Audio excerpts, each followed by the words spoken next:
गाड़ी खरीदने से पहले 100 वीडियोस देखने वालों और गाड़ी खरीदने के बाद माइलेज पे होने वालों, वेलकम टू पीपल्स क्लब। क्योंकि आज हम लाए हैं आपके लिए BYD का Celeon 7।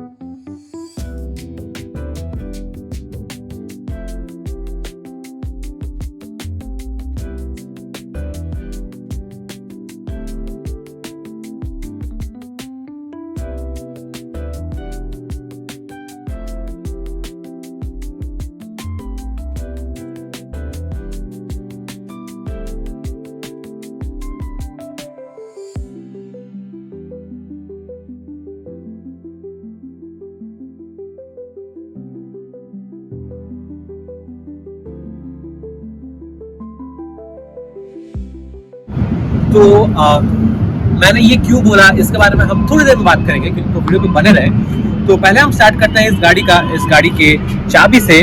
तो चाबी it's a very sleek looking की, जहाँ पे हमको लॉक अनलॉक, बूट ओपन और होल्ड का ऑप्शन मिलता है। एंड चाबी के पीछे हमको BYD का बैजिंग भी मिलता है। So let's straight away get to the trunk.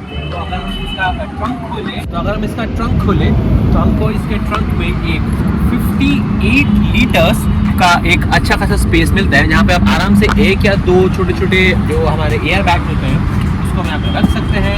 और यहाँ पर हमको हमारे फ्लूइड के लिए लिड भी यहीं पे मिल जाता है। अगर हम इसको बंद करें तो हमको यहाँ पे फ्रंट में दो बाकी सेंसर्स भी मिलते हैं, जो कि प्लेस्ड है एक यहाँ पे और दूसरा वाला प्लेस्ड है यहाँ पे।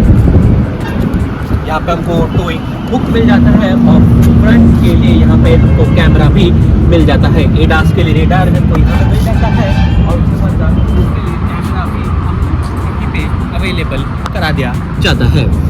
फिर अगर हम बात करें यहाँ इधर तो हमको यहाँ पे एक BYD का बैजिंग जो बोलता है कि BYD डिज़ाइन बोलता है। अगर हम टायर साइज़ की बात करें तो टायर साइज़ है हमारे पास 35, 50, 90, जो कि एक कंप्लीट 19 इंच का एलॉय व्हील हमको यहीं पे मिल जाता है।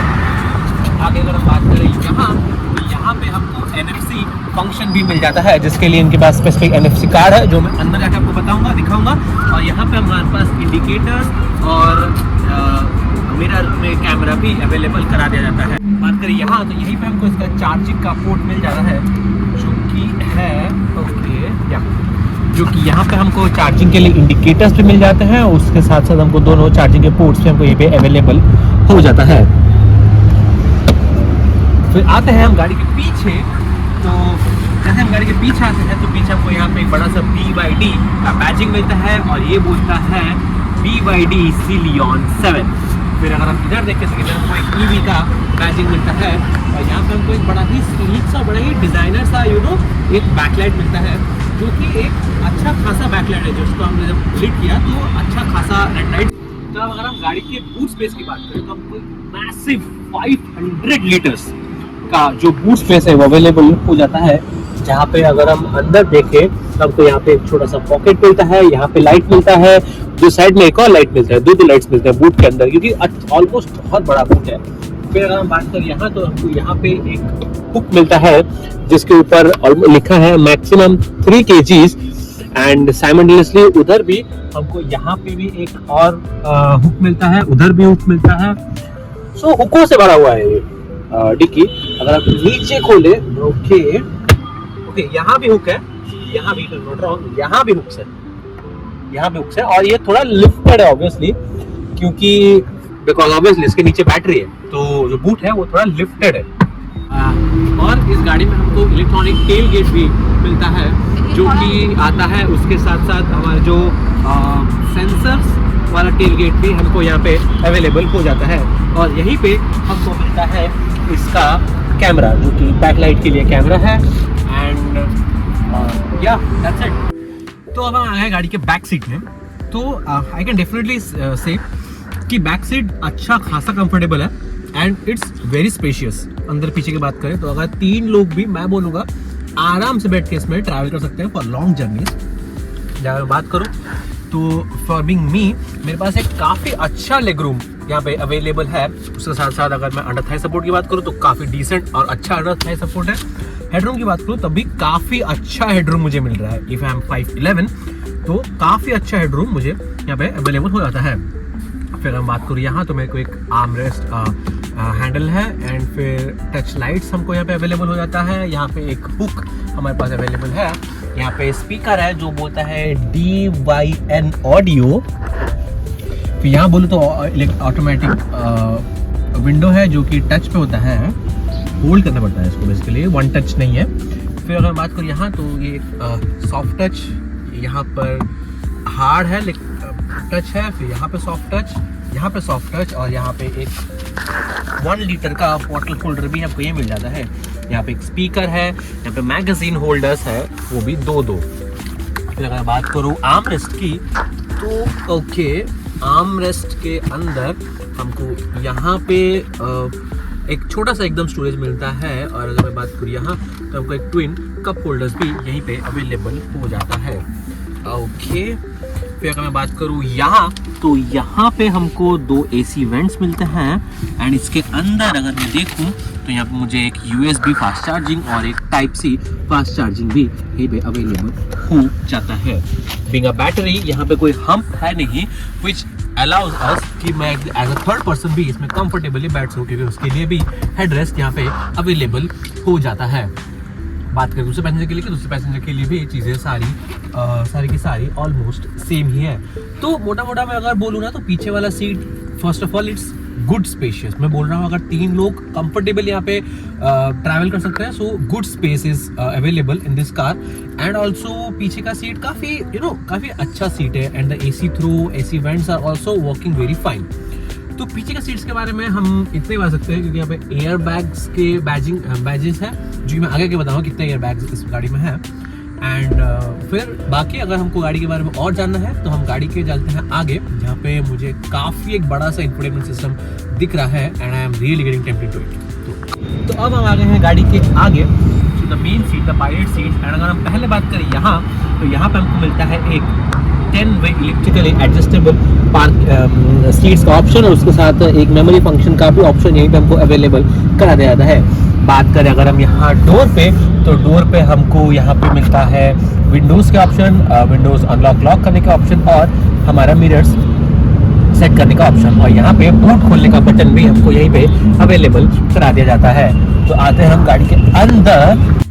तो अगर हम बात करें गाड़ी के अंदर तो हमको एक बड़ा ही मैं तो बोलूँगा एक बड़ा ही प्रोफेशनल सा स्टीयरिंग व्हील मिलता है, जो कि देखने पे लगता है कि हाँ एक अच्छा खासा प्रीमियम सा गाड़ी है, जहाँ पे हमको बीच में BYD का लोगो मिलता है। अगर हम इधर बात करें तो हमको गाड़ी में ड्राइवर असिस्टेंस का भी सारे बटन्स मिलते हैं। यहाँ पर सेंसर्स का बटन्स, यहाँ पे कार ड्राइविंग के बटन्स और मोड्स का बटन्स यहाँ पे अवेलेबल हो जाता है। अगर हम इधर से बात करें तो यहाँ पे हमको कॉल के बटन्स और यहाँ पे हमारे म्यूजिक इंफोटेनमेंट्स के बटन्स मिलते हैं। बात करें यहाँ तो यहाँ पे हमको ऑटोमेटिक वाइपर्स के बटन्स अवेलेबल होते हैं। और अगर हम बात करें इधर तो यहाँ पे हमको, एक सेकेंड फोकस हो जाए मेरे बाप, हाँ, तो यहाँ पे हमको ऑटोमेटिक हमारे हेडलाइट्स और इंडिकेटर्स के भी बटन्स हमको यहीं पे अवेलेबल हो जाता है।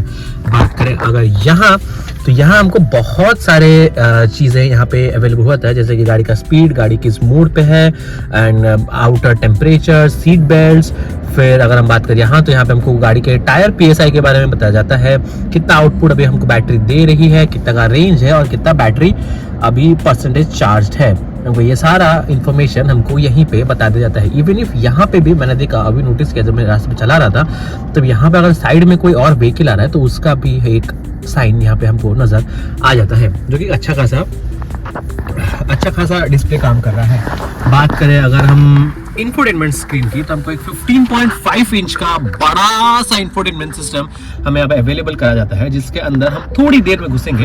पर अगर हम यहाँ आए तो हमको यहाँ पे एक वायरलेस चार्जिंग का ऑप्शन मिलता है, जो कि बोलता है एक मैक्सिमम 50 वॉट का ऑप्शंस। फिर अगर हम यहाँ पे आए तो यहाँ पे हमको बटन्स मिलते हैं, ऑटोमेटिक क्लाइमेट कंट्रोल, AC और टर्न ऑन और ऑफ करने का बटन, फिर यहाँ पे हैजार्ड लाइट्स, फिर यहाँ पे व्हीकल असिस्टेंस का बटन, फिर यहाँ पे ऑटो होल्ड का बटन, फिर यहाँ पे म्यूजिक ऑन ऑफ और वॉल्यूम का बटन, फिर यहाँ पे बैटरी और यहाँ पे मोड का बटन, यहाँ पे इलेक्ट्रॉनिक पार्किंग का बटन और यहाँ पे स्टार्ट एंड स्टॉप का बटन को मिल जाता है। एक ट्विन कप होल्डर्स मिलते हैं एंड यहाँ पे हमको कुछ अच्छा खासा बड़ा स्पेस मिल जाता है, जो कि हमको साइन देता है अपना चाबी रखने का। ओके, फिर अगर हम यहाँ पे आए तो यहाँ पे हमें एक बड़ा प्यारा सा मोड चेंजिंग के लिए लीवर, जो कि बड़ा ही क्रिस्टलाइज्ड फॉर्म में दिखता है, बड़ा ही यूनिक और एक क्रिस्टल व्यू जैसा आता है। यहाँ पे एक 3D व्यू का एक जहाँ पे रिवर्स, न्यूट्रल और ड्राइव का ऑप्शन हमको यहीं पे अवेलेबल हो जाता है। तो इसके बाद अगर हम आते हैं यहाँ, तो हमको एक अच्छा सा पियानो फिनिश का जो स्क्रीन है वो मिलता है, जहाँ पे बेसिकली स्क्रीन नहीं है पर एक पियानो फिनिश डिज़ाइन है, जो कि डेफिनेटली एक फिंगरप्रिंट मैग्नेट तो है ही। बट यहाँ अगर देखें तो यहाँ पे हमको एक सॉफ्ट टच मटेरियल और यहाँ पे एक अच्छा खासा ग्लव बॉक्स अवेलेबल हो जाता है। फिर आगे बात करें यहाँ, तो यहाँ पे एक सन ब्लाइंड भी हमको काफ़ी अच्छा मिल जाता है, जो कि अच्छा खासा मिरर के साथ इनबिल्ट लाइट्स पे हमको for both driver and passenger मिलते हैं, जिसको एक्सटेंड करने की ज़रूरत भी नहीं है। इट कवर्स अच्छा खासा डिसेंट कवर पे वैसे कर ही देता है। ओके, बात करें सनरूफ के बारे में, तो हमको सनरूफ के लिए यहीं पे बटन दे दिया जाता है, जिसको मैं प्रेस करूँ तो एक फुल पैनोरामिक सनरूफ खुल जाता है। फिर यहाँ पे अगर हम बात करते हैं, यहाँ पे हमको टच के 2 लाइट्स मिलते हैं, जो कि अच्छा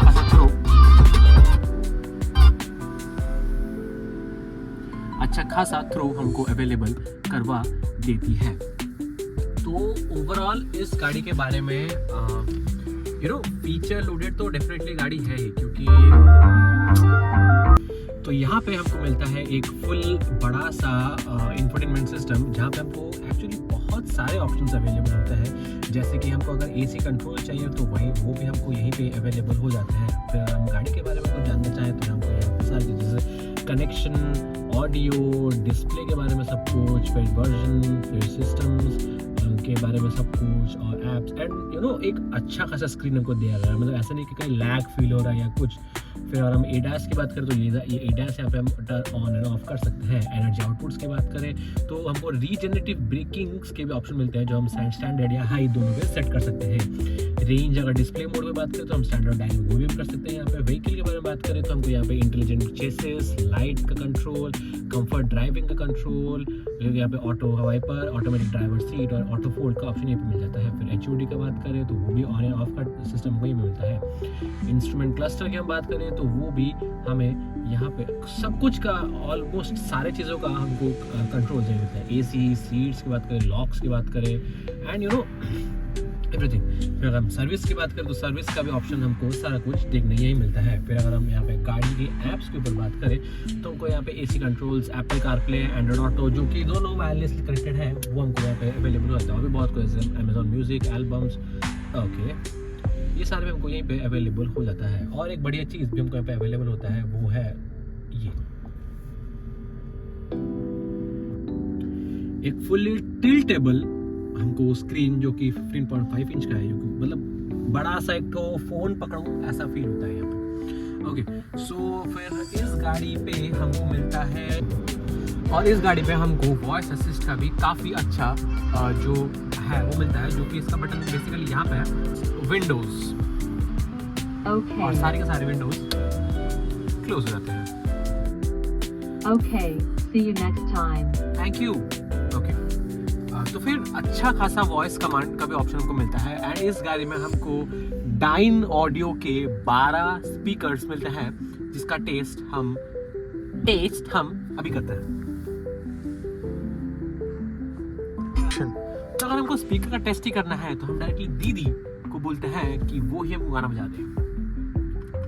I'm here. Open.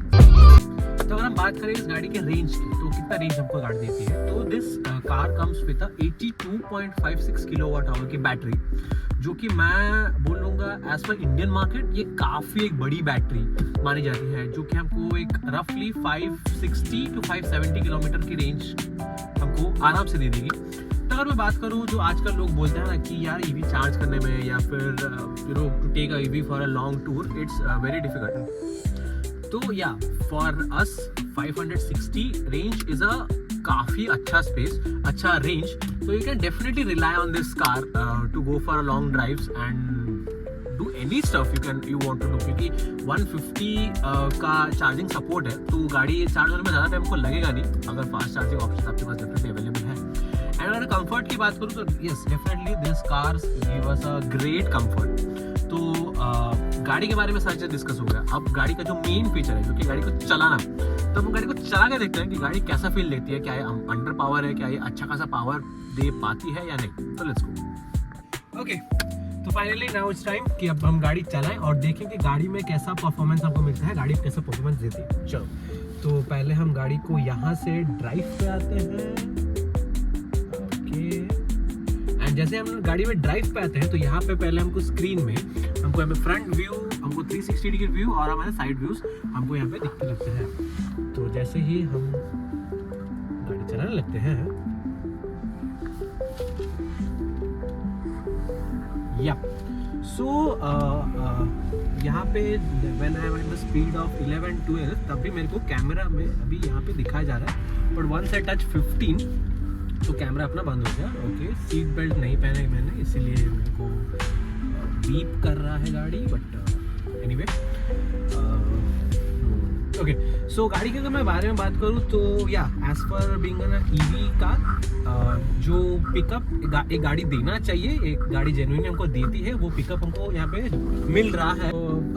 As per the feel of this car I can definitely say कि एक लग्जरियस गाड़ी का फील डेफिनेटली, इसका जो स्टीयरिंग है वो भी एक लग्जरी गाड़ी का फील देती है। एंड प्लस जब हम गाड़ी का एक ओवरऑल फील लेते हैं, जब हम अगर हम एक फील्ड में चला रहे हैं, जैसे अभी हम लोग फॉर द ड्राइविंग पर्पज या फिर फॉर द एक्सप्लोरिंग पर्पज में एक फील्ड पे आया हूँ गाड़ी को चलाने के लिए, पर जब हमने इसको एक हाईवे पे चलाया, when we cruise the car, तो ऐसा बिल्कुल भी फील नहीं होता है कि एक अंडर पावर कार है, वैसा कुछ नहीं। Obviously this is a EV car, so definitely बहुत ज़्यादा पावर तो डेफिनेटली हमको मिलता है इस गाड़ी में। प्लस अगर साथ में मैं बात करूँ इसके ओवरऑल रोड प्रेजेंस का, तो रोड प्रेजेंस पे हमको काफ़ी अच्छा मिलता है, जो कि जब हमने रोड में चलाया गाड़ी तब ऐसा बहुत हुआ कि लोग ऐसे मुड़ मुड़ के गाड़ी को देख रहे हैं, क्योंकि ऑब्वियसली एक नया डिज़ाइन, एक बहुत ही स्लीक डिज़ाइन के साथ गाड़ी आ रहा है।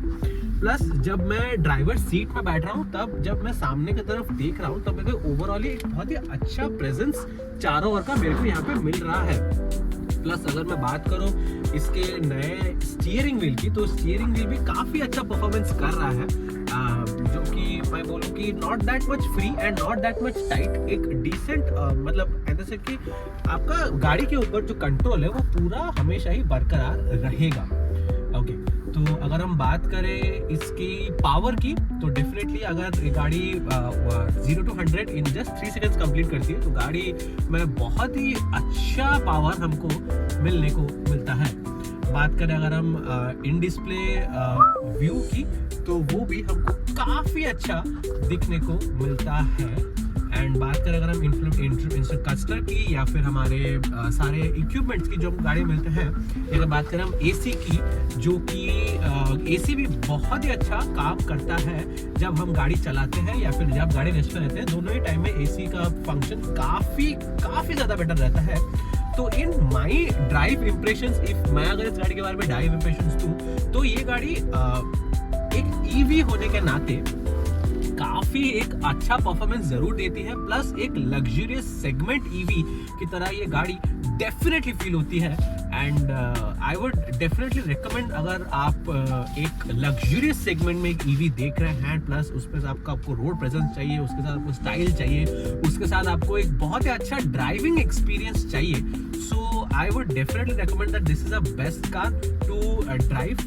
And yeah that's it. तो चलो अब हम जाके पहुंचते हैं और हम अपना आउटरो देते हैं। तो that is it for this car. यार seriously I am in love with this car. बहुत ही अच्छा ड्राइविंग एक्सपीरियंस डेफिनेटली गाड़ी मुझे दे रही है। सो या that is it for this car. Overall मैं इस कार की बात करूँ तो इस प्राइस सेगमेंट में BYD is definitely giving us a ट्रेमेंडस car, जो कि लग्जरियस साथ साथ बहुत ही एफिशिएंट फील होती है।